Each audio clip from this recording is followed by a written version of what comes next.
Fernando Cocho, analista de inteligencia, experto de riesgos en seguridad nacional. Bienvenido a Vamos a ver. Hola, buenas tardes, ¿qué tal? ¿Cuál es la situación? Nuestros compañeros lanzaban preguntas, interrogantes. ¿Cuál es la situación después de estos últimos movimientos del señor Putin? ¿Dónde nos encontramos? Bueno, nos encontramos donde siempre hemos estado, en lo que es la tragedia de un conflicto militar abierto, una guerra, en el que la población civil es utilizada por ambas partes como escudos o como justificación de sus acciones.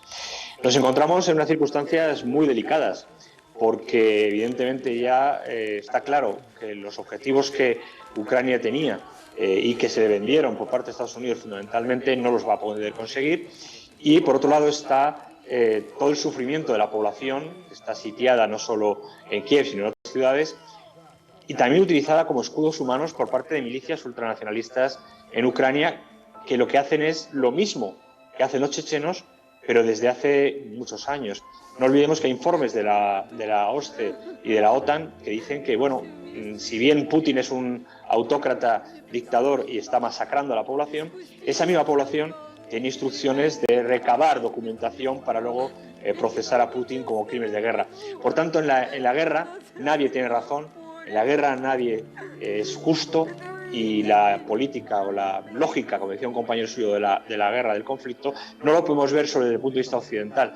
Hay que verlo desde el punto de vista de la propia doctrina, de la propia forma de pensar eslava, que es totalmente diferente, nos guste o no nos guste, totalmente diferente a la que hay. Pero quien sufre en este caso es la población civil y seguirá sufriendo.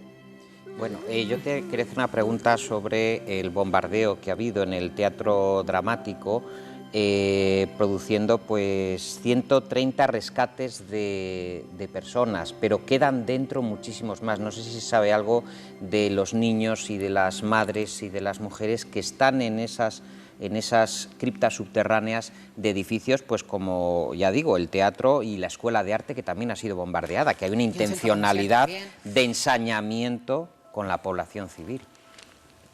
Evidentemente, los que no conozcan Ucrania, como muchos países del este, tienen una especie de conducto subterráneo, una capacidad de una ciudad subterránea por las inmensas temperaturas de frío que hay arriba, ¿no? Cosa que en León también ustedes conocen. Lo que ha ocurrido en este teatro es que como escudos humanos han utilizado a estas madres y a estos niños por la parte de la milicia Azov. Es una milicia ultranacionalista que ya lleva mucho tiempo allí y que se ha atrincherado también junto con esas pobres personas dentro de ese teatro y de esa maternidad que fue bombardeada. Lo que sí sé, las noticias son contradictorias y van cambiando según quien te las diga, y también sobre las labores de manipulación informativa que también a los expertos nos llegan, parece ser que sí están rescatando, sí están buscando formas de sacar por otras vías aledañas, subterráneas, a la gente que ha quedado sepultada o ha quedado encerrada en esas criptas. Las criptas están preparadas para no solo el frío, sino también ataques normales, ataques de bombas, y quizá tengamos suerte y salga el mayor número de personas. Y sí hay que destacar que la lógica de esta guerra es una lógica totalmente diferente a la que habitualmente nosotros estamos acostumbrados. Aquí lo que se está utilizando son los medios de comunicación, los seres humanos de ambas partes, y como decía su compañero, Putin habla hacia su gente, habla hacia su entorno, no habla hacia Europa. De hecho, en los acuerdos de Minsk número 1 y número 2, ya desde 2014-2016, ya Putin estableció que iba a hacer esto. Lo que pasa es que no lo escuchamos suficientemente, no quisimos darnos cuenta de que... Desde nuestra mentalidad, ¿no?, occidental, correcto, nos pillaba bastante lejos. Perdone, señor Cocho. Sí, hola, ¿qué tal? Gracias por estar aquí, señor Cocho. Quería hacerle una pregunta en relación a una reflexión que hace la ministra de Exteriores alemana, que dice: nos hemos levantado justo el día de la invasión directa de Rusia a Ucrania, nos hemos levantado en un mundo distinto al que conocíamos antes. Y sin embargo, añade ella, sin embargo, este mundo distinto ya venía preparándose antes. Es decir, por un lado ha acontecido algo radicalmente nuevo, pero por otro lado es verdad que hay unas circunstancias políticas, geoestratégicas, de independencia, de lucha nacionalista, que iba preparando. ¿Deberíamos tener algo en cuenta para no volverlo a repetir? ¿Cuáles eran estas circunstancias previas que han, de alguna manera, que explican, no justifican, pero explican esta invasión? Así, muy resumidas, porque me dicen que tenemos poco tiempo. No me ven, pero estoy diciendo abrevia, porque hay muchas cosas que poner sobre la mesa. no hay justificación para la lógica del terror y de la guerra, pero sí es cierto que ya llevamos mucho tiempo viendo un cambio de paradigma geoestratégico y geopolítico. Nos hemos ido del horizonte que era Asia, donde China ya está ganando todo el peso del mundo y está consiguiendo que 2/3 de la economía del mundo se posicionen allí, y ahora nos encontramos con que el último bastión, digámoslo así, que quedaba de pro-atlantismo y pro-OTAN o pro-Unión Europea, pro-Estados Unidos, era Europa.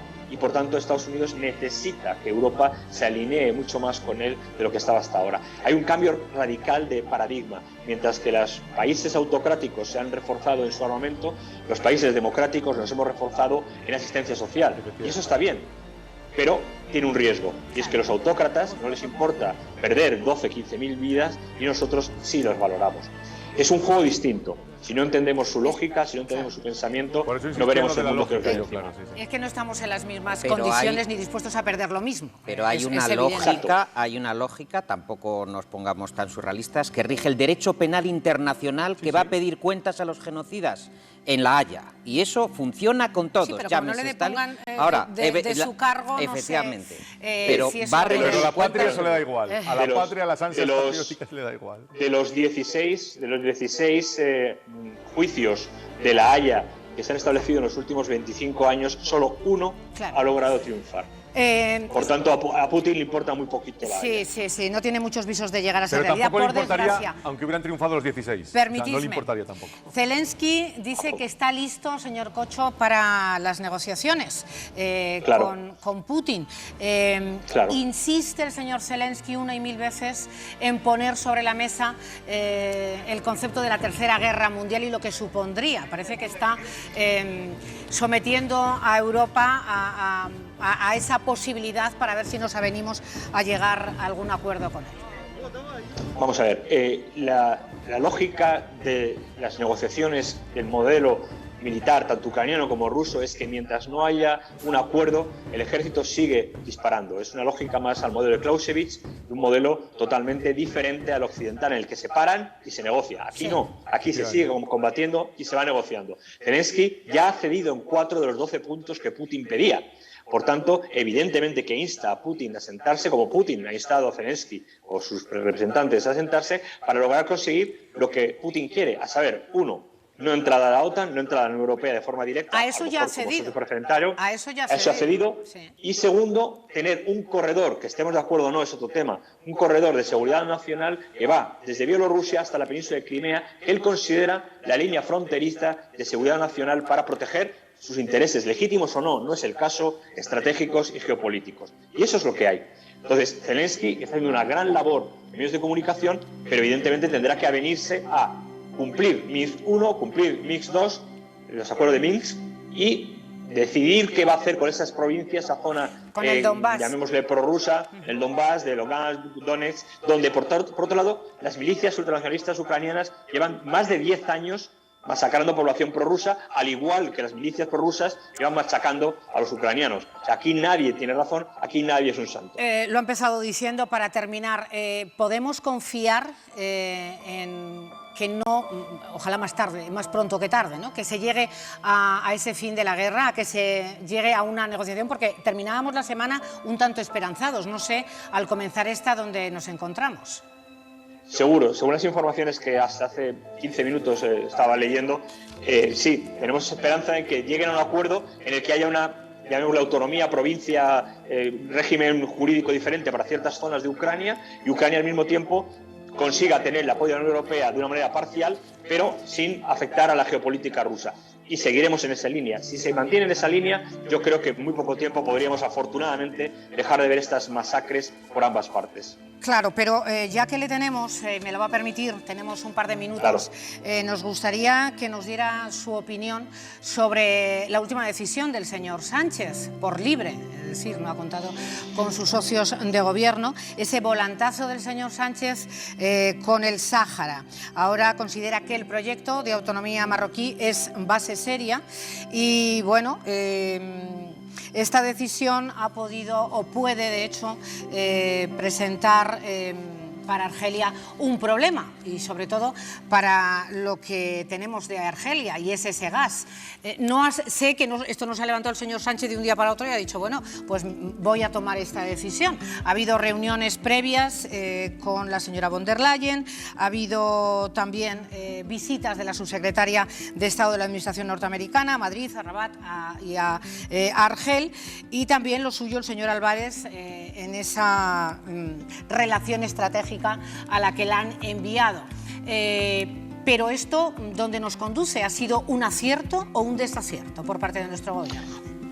Vamos a ver, evidentemente desconozco la motivación intrínseca y última del presidente del gobierno, pero lo que está claro es que esto pertenece a una estrategia diferente a la que se nos ha contado. Esto viene por las necesidades del chantaje de Marruecos que tiene desde el punto de vista de tres factores. Uno, el factor energético con el gasoducto que ha cortado desde Argelia, que Argelia le ha cortado. Dos, la presión demográfica o la presión de inmigración ilegal. Tres, el tráfico de ilícitos que ocurre por el Sahel con permiso, con autorización de Marruecos, dado que nosotros somos los que le financiamos la protección de esas infraestructuras. Por tanto, evidentemente, la Unión Europea, Bruselas, ha presionado al gobierno español para que de alguna manera llegue a un acuerdo con Marruecos y ceda o consiga que esa presión de los ilícitos vuelva a convertirse en lo que era. Y eso es lo que hay. Otra cosa es que emocionalmente a nosotros nos sienta de una manera o nos sienta de otra, pero también la hoja de ruta de Marruecos... Si le pido una respuesta mucho más pragmática, más allá de la emotiva, sino ¿en qué nos va a repercutir con la relación del gas y Argelia? Pues yo creo que Argelia evidentemente no va a enfadarse, pero no va a dejar de suministrar gas porque es el 80% de su Producto Interior Bruto es el gas que nos suministra a nosotros, y evidentemente lo que hay que ver es en qué condiciones queda esta situación actual. Yo creo que no repercutirá en el gas, aunque sí repercutirá en otras imágenes, es decir, quedaremos bastante mal porque la siguiente hoja de ruta, según el gobierno marroquí, es que se haya una cosoberanía tipo Andorra para aceite y mirilla antes del 2030. Pues ahí lo dejamos. Es que es un pastel que meternos en él nos llevaría mucho más tiempo. Agradecemos, buen día, señor Cocho, su presencia en Vamos a Ver.